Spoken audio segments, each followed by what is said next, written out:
Collectorate సిబ్బంది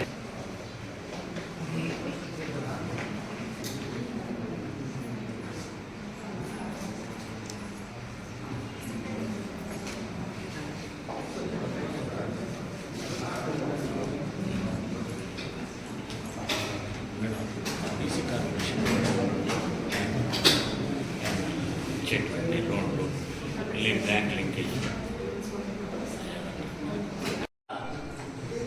NT Ramarao అనగానే ఒక వైబ్రేషన్ ఎన్టీఆర్ ఆ 3 అక్షరాల్లోనే ఒక వైబ్రేషన్ ఉంది. ఒక రకంగా ఆయన దగ్గర నుంచి మనందరం స్ఫూర్తి తీసుకోవాల్సిన అంశాలు చాలా ఉన్నాయి.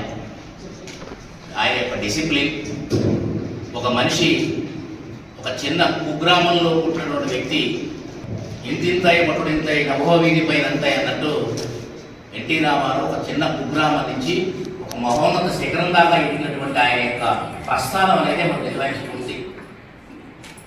ఆయన నిమ్మకూరు గ్రామంలో జన్మించి మామూలుగా మనలాగే దిగువ మధ్యతరగతి కుటుంబంలో జన్మించినటువంటి వ్యక్తి ఒక శిఖరాయమైనటువంటి స్థాయికి వెళ్ళాడంటే ఆయన చేసినటువంటి క్రమశిక్షణ, ఆయన జీవితంలో ఆయన చూపించినటువంటి ఆయన యొక్క సాహసం ఇవన్నీ కూడా మనం ఆదర్శాలుగా తీసుకోవాల్సిన అంశాలు, నిర్వివాదాంశం అన్డౌటెడ్లీ.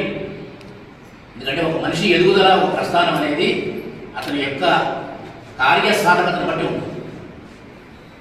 సో నిమ్మకూరు దగ్గర నుంచి ప్రయాణం చేసి ఒక మద్రాసులో సినిమా నటుడిగా వెళ్ళి అంచెలంచెలుగా సినిమాలో ఒక శిఖరాయమానమైనటువంటి నటుడిగా ఎదిగి అశేష ఆంధ్ర ప్రజల అభిమానాన్ని చూరగొని తనను అభిమానించినటువంటి ప్రేక్షక దేవుడందరికీ సంబంధించి సేవ చేయాలని ఒక సంకల్పంతో పార్టీ పెట్టినటువంటి 9 నెలల కాలంలోనే అధికారాన్ని చేపట్టినటువంటి ఒక మహోన్నతమైన వ్యక్తి మనం ఆదర్శంగా తీసుకోవాల్సిన అవసరం ఉన్నవాడు. క్రమశిక్షణ పూర్తినటువంటి జీవితం. ప్రతి మనిషిలోనూ వ్యక్తిత్వంలో కొన్ని లోపాలు ఉంటే ఉండొచ్చు, కానీ మనకు కావాల్సిన పాజిటివ్ అంశాలు తీసుకుంటున్నప్పుడు ఆయన దీక్షా దర్శకత్వం తీసుకోవాల్సి ఉంటుంది. కాబట్టి అలాంటి వ్యక్తి యొక్క ఆదర్శాలని మనం తీసుకున్నాం. మనం కూడా మంచిగా ఎదగాలని ఇక్కడ ఉన్న వాళ్ళందరూ కూడా నేను కోరుకుంటున్నాను.